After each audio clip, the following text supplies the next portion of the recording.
Arca de Noé. Antes do dilúvio, a sociedade pervertera-se tanto que Deus decidiu destruir a terra. Então disse Deus a Noé: o fim de toda a carne é vindo perante a minha face, porque a terra está cheia de violência, e eis que os desfarei com a terra.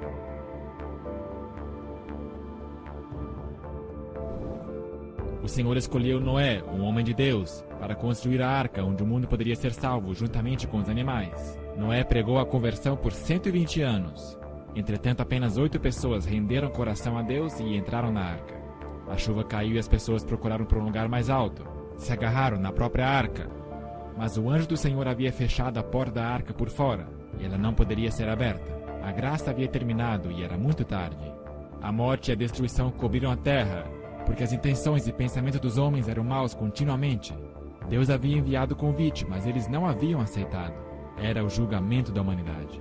Todas as fontes de água se romperam e as janelas do céu se abriram, e choveu na terra por 40 dias e 40 noites. Assim Deus destruiu todo o ser vivente que havia sobre a face da terra. Deus salvou seu povo do dilúvio, mas tiveram que permanecer por 1 ano na arca, até que as águas do dilúvio recuassem e a vida pudesse começar outra vez. Noé e sua família estavam ansiosos para deixar a arca. Ele ofereceu um sacrifício ao Senhor, e este colocou um símbolo de sua aliança no céu, que nunca mais destruiria a terra com um dilúvio, o arco-íris. A Bíblia nos diz onde a arca de Noé repousou. A arca repousou sobre os montes de Ararat. Mas o que são os montes de Ararat hoje? O nome Ararat, como aparece na Bíblia, é o equivalente na língua hebraica de Urato, antiga nação ao sudoeste da Ásia, mencionada em fontes assírias do início do século 13 a.C. Esta área inclui parte da Turquia Oriental, bem como do Irã. Moisés não estava falando de uma montanha específica. Quando ele escreveu Gênesis, ele se referia a um país, Urato. Assim, a Bíblia diz que a arca repousou nas montanhas de um país, de Urato. A Turquia Oriental, cruzando o vale do Monte Ararat, é o local que visitamos. Esta área foi fotografada em 1959 por ocasião de uma pesquisa. Posteriormente, o turco militar Duru Pinar observou o objeto em forma de barco nessas fotografias.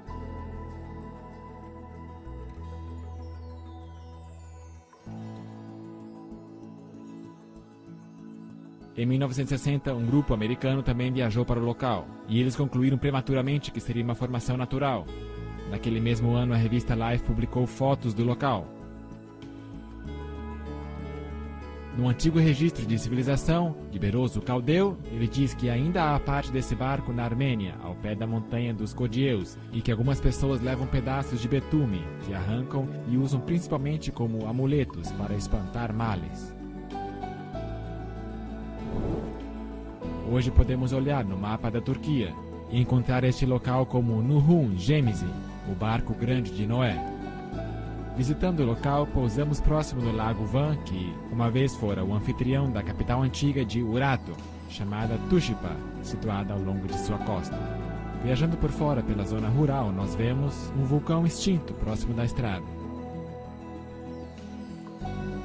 Cruzando uma montanha, nós logo vemos, ao longe no horizonte, o famoso Monte Ararat.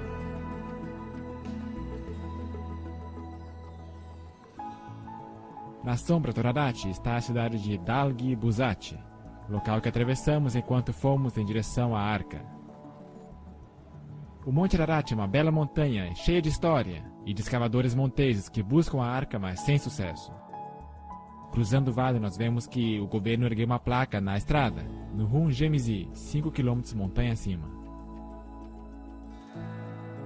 Na primeira viagem de Ron Wyatt a essa região, no ano de 1977, ele não soube onde procurar e só esteve lá por 3 dias na área. E seus filhos adolescentes oraram para que o táxi se demorasse em áreas onde eles precisassem procurar pelo local verdadeiro. E naquele dia Deus de fato atrasou o táxi.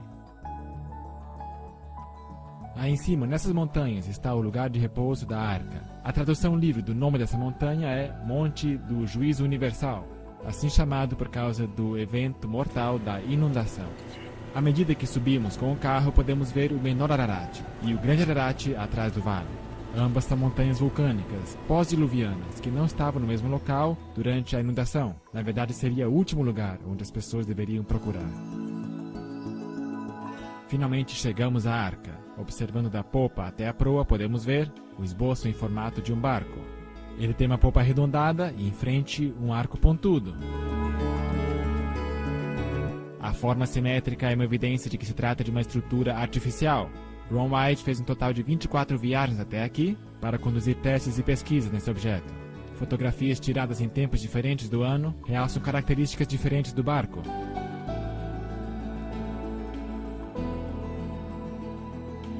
Havia tantas evidências convincentes da descoberta nesse local que o governo turco declarou esta área como Parque Nacional da Arca de Noé. E ainda hoje o mundo é desavisado dessa descoberta surpreendente.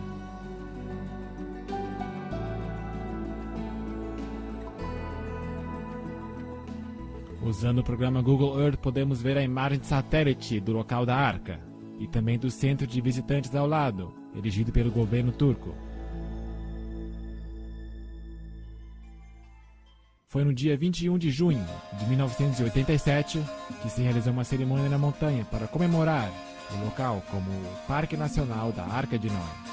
Autoridades do país se reuniram para partilhar o pão e prestigiar essa descoberta maravilhosa.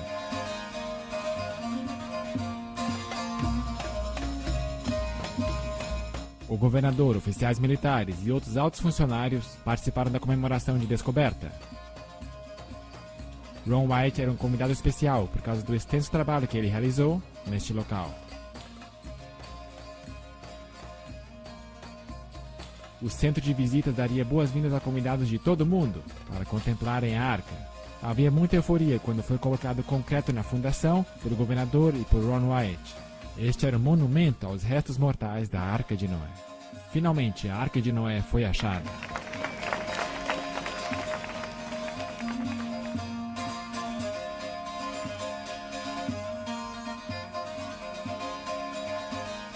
No dia seguinte, um artigo foi publicado no jornal de maior circulação da Turquia, publicando que o grande barco de Noé estava aberto para o turismo.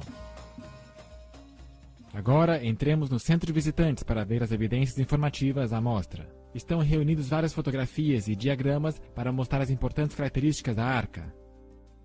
Artefatos da arca também estão à mostra, incluindo madeira petrificada e fósseis marinhos da área, indicando as pistas para a grande inundação.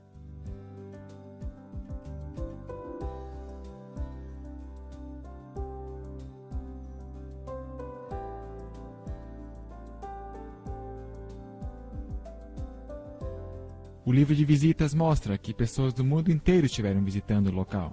Muitos países diferentes estão aqui representados.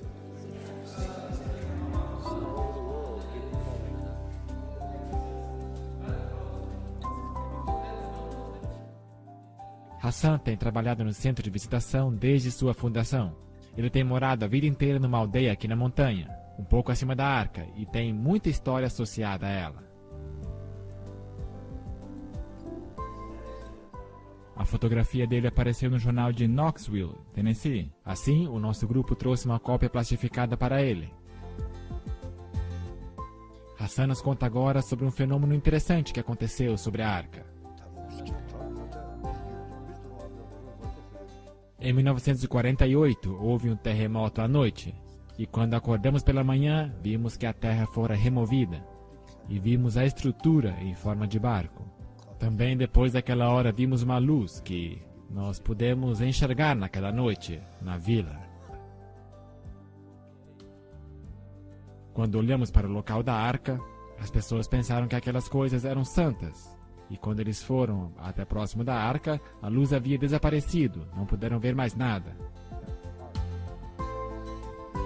Depois daquele terremoto, eu vi a formação do barco e em cima, na minha opinião, uma combinação de luz verde e amarela e meio avermelhada. E várias pessoas na vila dizendo que era um lugar sagrado, que havia ouro, que nós deveríamos ir lá e escavar. Quando nós finalmente chegamos à arca, não pudemos ver mais a luz. Depois que o governo confirmou que aquela estrutura era o barco de Noé, a luz desapareceu.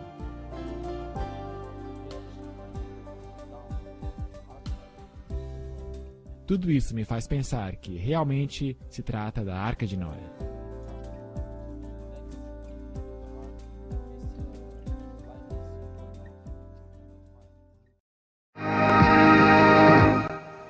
Do you believe Noah's Ark actually existed? Could the legend that sounds like a fairy tale really become proven fact? Well, the search has been going on since biblical times. And in a moment, you're going to meet some people who are positive they have found the Ark. Now, we know such claims have been made before. But a few months ago, these people came to 2020 with some new and intriguing scientific findings. We followed them to the mountains of eastern Turkey. And what you'll see is a bizarre adventure with a host of unlikely characters. Tom Gerald's story takes many twists and turns. That's the seductive beauty that brings them here, snow-capped Mount Ararat. The explorers looked for the Ark there since that's the highest point around here. And as the floodwaters receded, presumably that's where it would have landed. But the Bible describes the mountains of Ararat, mountains plural. Is it possible that the Ark came to rest on one of the smaller sister mountains to Ararat? The boat-shaped site was first found and photographed by a Turkish army captain back in 1959. It was quickly explored and dismissed as a freak of nature. But Wyatt, an amateur archaeologist, rekindled interest in it a few years ago. He brought in Dave Fassel, a marine salvage expert, to assess it. The Doomsday Mountain team brought in some high technology to explore the oldest legend of man. They began scanning their site with a molecular frequency generator. It's a device used by surgeons to pinpoint cancer tumors, and it's been used by Fassel to locate underwater treasure. This time, the molecular frequency generator began to pick up a unique pattern of iron lines beneath the earth. Okay, bring that one up. They began placing ribbons along those lines. The finished shape, outlined by the ribbons, was that of a huge ship, the approximate length and width of Noah's Ark, as described in the Bible.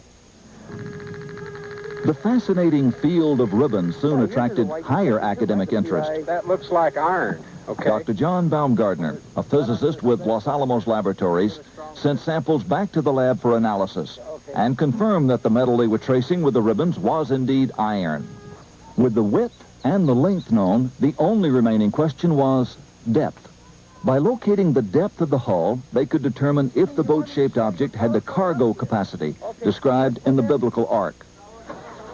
To resolve this final issue, Wyatt and Fassel brought geologist Tom Finner to Turkey with his company's heavy-duty subsurface radar equipment. Gear like this located the black box cockpit recorder on the floor of the frozen Potomac River after the Air Florida crash. Suppose this rock were a foot or 2 feet underground. Would it give you a reading as to where that was? Could you locate it? Yes, we could. Is it possible that there will be a moment at which you'll say, this is a man-made object? The symmetry of the feature suggests it's about. I hope to prove that the underground structure is in fact that of a boat. It was here, several miles short of the boat-shaped site, that a waiting game began for Finner and the others. The party needed a final go-ahead from the Turkish government to complete their probe of Doomsday Mountain. Yeah. Anyway, we're going to hang in like smell on a skunk till there's nothing left to get this done. Hang in like the smell on a skunk. The Turkish government stopped the exploration. What now? Since we were there, Barbara, things have cooled down, and they've sent their own team of scientists in to take a look at this site. It's a very fascinating location. Radar de penetração no solo foi utilizado para ver o que tem dentro da formação. Os traçados criaram um quadro das madeiras debaixo da terra. Este diagrama nos mostra alguns dos elementos estruturais da arca, incluindo padrões paralelos e repetidos, indicando a formação antropogênica. De fato, há algo além de pedra nessa formação. Um dispositivo de radar desenvolvido por um grupo de pesquisa de geofísicos em Hudson foi utilizado na montanha. O dispositivo é chamado de SIR e é utilizado por companhias de exploração de energia para analisar o que está abaixo da superfície do solo. De acordo com o SIR, esses dados não representam geologia natural. É uma estrutura feita pelo homem. Essas reflexões acontecem muito periodicamente para ser estrutura natural fortuita.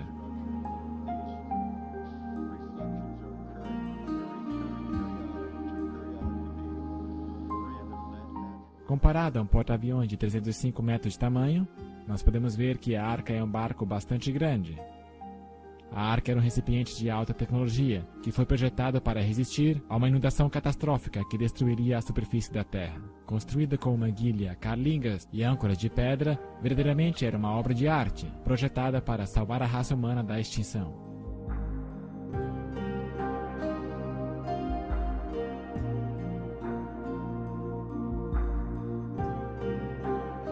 Bíblia nos fala que a arca era de 300 côvados de comprimento, e a formação da arca foi medida em 156,9 metros de comprimento, que corresponde a exatos 300 côvados egípcios. Moisés, ao escrever a narração de Gênesis, era acostumado a usar o côvado egípcio, que é maior e tem aproximadamente 52 centímetros. A Bíblia menciona um côvado mais antigo, um côvado segundo a primeira medida, isto é, o côvado egípcio, que foi dividido em 28 dígitos, compondo a vara do côvado. Muito tempo depois, o côvado hebraico, de 45,7 centímetros de comprimento, foi criado e adotado. No Monte Megido, em Israel, os portões de Salomão podem ser medidos em exatamente 6 côvados egípcios, uma completa evidência do uso do côvado egípcio posteriormente. Qualquer pessoa pode ver facilmente o esqueleto da estrutura de materiais perto da popa ao lado direito da arca. Isto era parte da superestrutura da arca. Muitos navios hoje são construídos do mesmo modo. Aqui nós podemos ver frisuras verticais, que correm perpendicular ao fluxo de lama, indicando formação artificial ou antropogênica.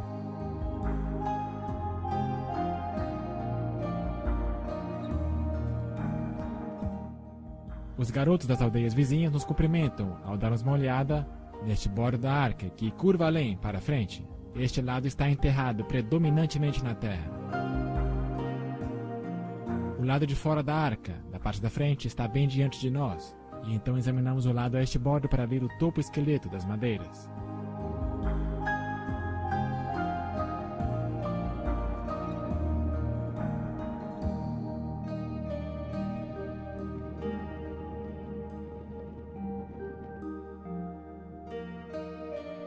Ao longe, nós podemos ver o Monte Ararat e o Ararat menor à direita.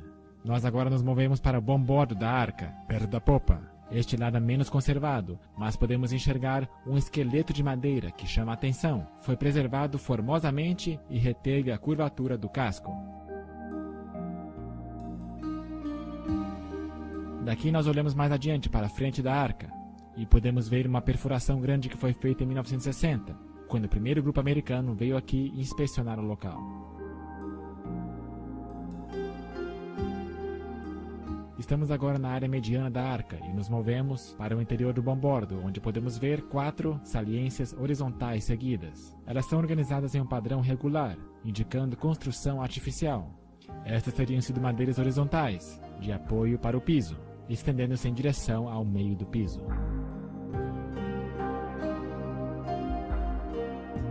Na popa nós podemos ver a forma simétrica do barco, inclusive a saliência longitudinal, onde as cobertas teriam se desmoronado em cima de outro monte. Continuando a inspeção da popa, podemos ver 5 objetos seguidos ao longo da área a bombordo do interior do piso. Estes foram medidos a intervalos regulares e parecem ter sido postes verticais que teriam apoiado o piso.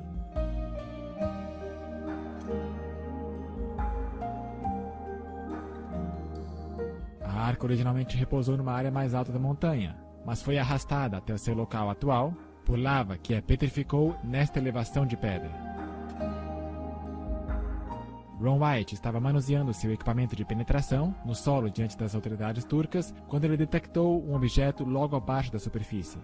O que eles acharam foi esta bela madeira de piso. Foi feito o teste de carbono orgânico no laboratório de Galbraith e o nível de carbono orgânico era extremamente alto, batendo com os níveis da madeira que conhecemos. O Sr. White pôde exibir a madeira do piso no canal da CNN quando foi entrevistado na rede. A madeira está em 3 camadas, parecida com madeira compensada, com cola escoando nas extremidades. E isso a torna mais forte do que um pedaço sólido de madeira. A área exterior está coberta de uma matéria preta. Também podemos ver pregos pequenos em sua superfície. Esta formação de camada de madeira pode ter sido a madeira de gopher mencionada em Gênesis. Pouco acima do local da arca está a aldeia de Uzengili. Seu antigo nome era Nazar, pronúncia semelhante a Nizir, aldeia que o babilônico Beroso descreveu como estando perto do local da arca. Flávio Joséfo, no primeiro século, disse: seus restos podem ver-se até hoje junto a seus habitantes. Isto significa que a arca estaria em um local acessível. Esta aldeia local teria sido um produto do comércio turístico, se beneficiado de visitas à arca. Os visitantes da arca teriam comprado lembranças na aldeia. Evidência disso foi a descoberta no ano 2000, quando um arqueólogo achou este artefato, a 18 metros da arca. No lado côncavo há uma estrutura de um homem que utiliza um martelo para assentar um prego. Pode ser Noé construindo a arca. No lado convexo, uma pintura antiga mostra um homem que liberta pássaros, semelhante à narrativa bíblica de Noé, libertando um corvo e uma pomba. Isto é apenas uma outra evidência surpreendente encontrada aqui, no local da arca. Ron White encontrou uma cavidade aberta no lado da arca. Utilizando um instrumento de perfuração, ele teve acesso ao interior da arca. Evidência atordoante foi obtida do interior do navio. Improvisando um longo dispositivo em forma de ancinho, esterco petrificado de animal foi extraído da extremidade. Pelo de gato também foi extraído dali. Depois, um chifre petrificado foi extraído. Isso de fato é tudo que alguém poderia esperar achar no fundo da arca. A Bíblia nos conta que os antediluvianos já eram peritos na extração de metal. Tubal-Caim, mestre de toda a obra de cobre e ferro.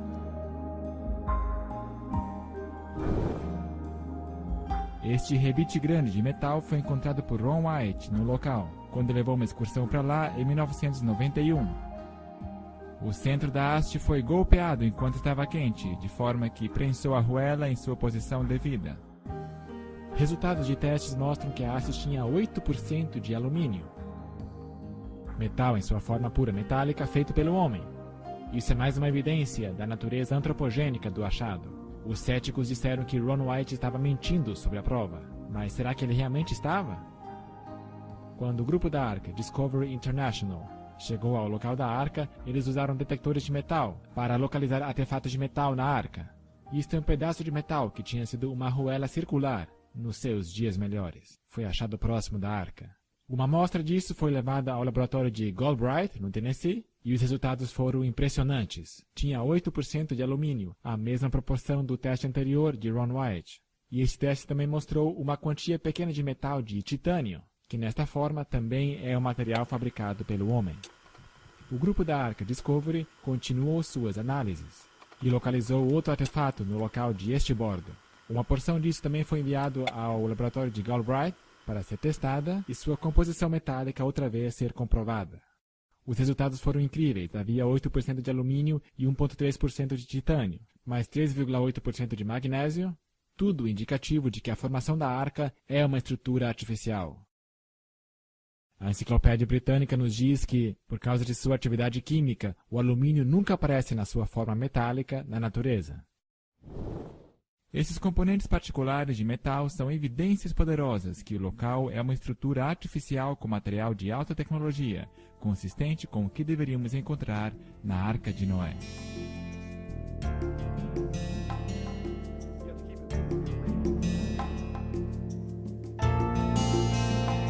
Foram achados outros artefatos de metal a piso de bom bordo.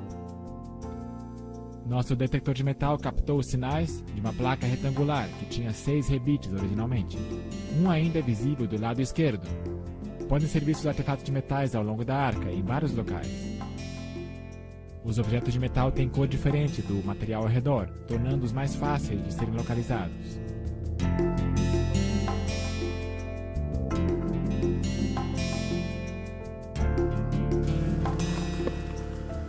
Na porção exterior da arca, ao nível mais alto, nós podemos ver este objeto que parece ser um chapéu de metal em cima de um poste vertical. Tem uma impressão de X modelada no centro. O lado esquerdo do chapéu está perdido, mas o topo e este lado mais próximo ainda estão fixos no poste. A impressão de X é indicativa de uma estrutura artificial com ângulos de 90 graus. A nossa segunda parada de táxi é a aldeia de Kazan. Um pouco abaixo, no vale da Arca de Noé, nós prosseguimos para a aldeia de Kazan, onde porções do sistema direcional da arca foram deixadas, permitindo que flutuasse mais livremente. A aldeia era conhecida como o Lugar dos 8, chamada assim possivelmente por causa dos 8 sobreviventes da inundação. Esta é a primeira área onde Noé e sua família teriam vivido depois do dilúvio.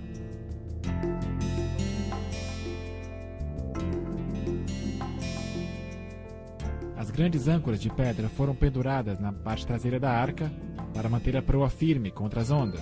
Isso criou um tipo de resistência na água, fazendo com que a parte traseira da arca, arredondada, se mantivesse estabilizada face às poderosas ondas que poderiam danificar criticamente a arca. Esta é a nossa primeira pedra âncora, medindo aproximadamente 3,30 metros de altura e mais 1,20 metros enterrados no chão. Um buraco foi perfurado no topo de cada âncora, 12 centímetros de abertura de um lado e 17 centímetros do outro, permitindo que uma corda fosse passada por dentro e um nó a fixasse. Foi projetada para ser erguida quando estivesse na água, quando pesaria menos, impedindo assim que o topo se quebrasse. O fato mais notável são as cruzes que foram esculpidas na âncora de pedra. Bem cedo, os cristãos passaram por esta área e reconheceram os objetos como artigos bíblicos da arca. Eles esculpiram então cruzes nessas âncoras de pedra, representando Noé e sua família.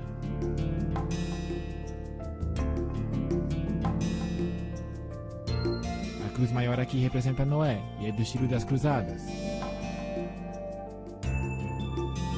A forma de diamante sobre a cruz era o sinal de Nimrod, quando ele estava vivo. O diamante representa a arca, a linha vertical, o caminho para o céu, com a linha transversal representando o céu.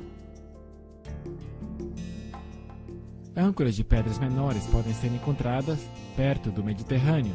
Esta é uma das maiores que você verá fora da área da Arca de Noé.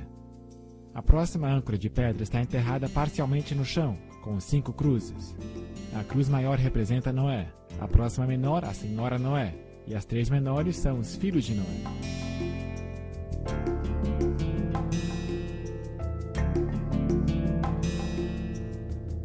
Ao fundo está uma possível imagem da Torre de Babel, construída por volta de 200 anos depois do dilúvio, por Nimrod e seus seguidores rebeldes. Esta pedra particular tem 7 cruzes. A 8ª de certo foi removida em algum momento da história. Esta pedra tem uma cruz grande que representa Noé. A próxima à esquerda no fundo seria a Senhora Noé, e as 3 próximas menores representam os 3 filhos, e as 3 ainda menores representam as esposas dos filhos. Não há nenhuma escultura nessa pedra, mas tem um buraco perfurado no topo. Foram achadas outras pedras enterradas, mas não estão com nenhuma inscrição. Esta pedra teve um buraco perfurado no lado esquerdo, e à direita podemos ver inscrições talhadas em um idioma desconhecido. Vândalos quebraram esta pedra no topo. Também foram esculpidas cruzes nessa pedra.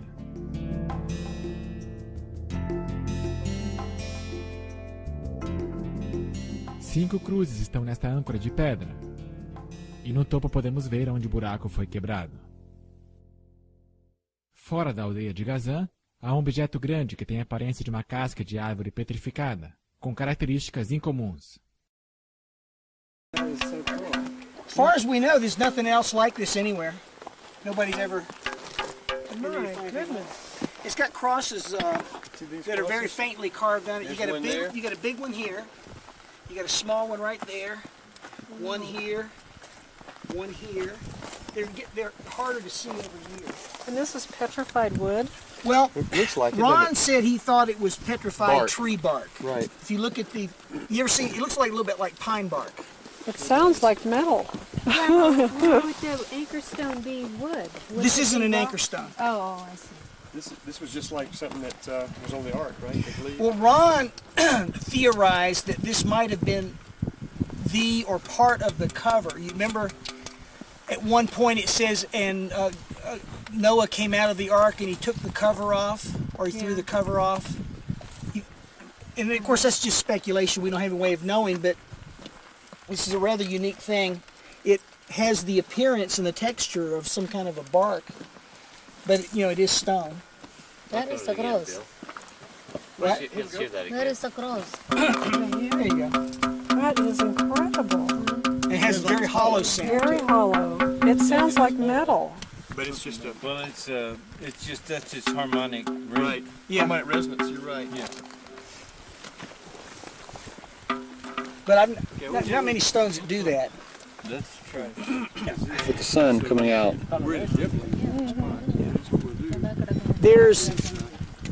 I think there's 8 crosses on it. We've been able to find 7. I think there's an 8th one up there, but it's Nossa próxima parada de táxi é a casa de Noé, em Kazan. Esta foto foi tirada em 1977 por Ron White, mostrando as paredes da casa de Noé. Veja então, todas as paredes foram derrubadas por caçadores de tesouro locais. Na parte da frente havia esta lápide grande. Na lápide estava um desenho de 8 pessoas e um barco em uma onda. A segunda maior pessoa estava olhando para baixo com os olhos fechados. Isso indica que esta era a lápide da senhora Noé. Depois que Ron White mostrou essa lápide a alguém, essa pessoa contratou outros para exumar o sarcófago de 5,4 metros da senhora Noé. A sua depressão no chão ainda é visível hoje. As joias dela foram depois vendidas no mercado negro por milhões de dólares. Estendendo-se para fora da casa de Noé, está este cercado de pedras para conter os animais. Em Gênesis nós lemos que Noé trabalhou no campo e nesse caso podemos ver a detenção de animais. Algumas cercas são mais proeminentes que outras, mas elas estão todas em linhas retas. Além, atrás da casa de Noé, há este altar grande, que foi usado para sacrificar animais a Deus. Tem aproximadamente 3 metros de diâmetro e tem a forma de um cubo.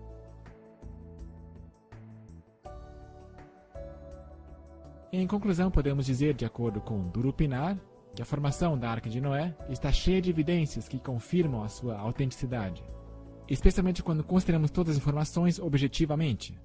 Foram escritos muitos livros acerca da descoberta da Arca, foi documentado em muitos jornais e programas de TV, mas a maioria do mundo não está atenta a esta descoberta, que refuta a evolução e prova que a Bíblia é a verdade. Deus está cronometrando e também revelará isto a toda a humanidade.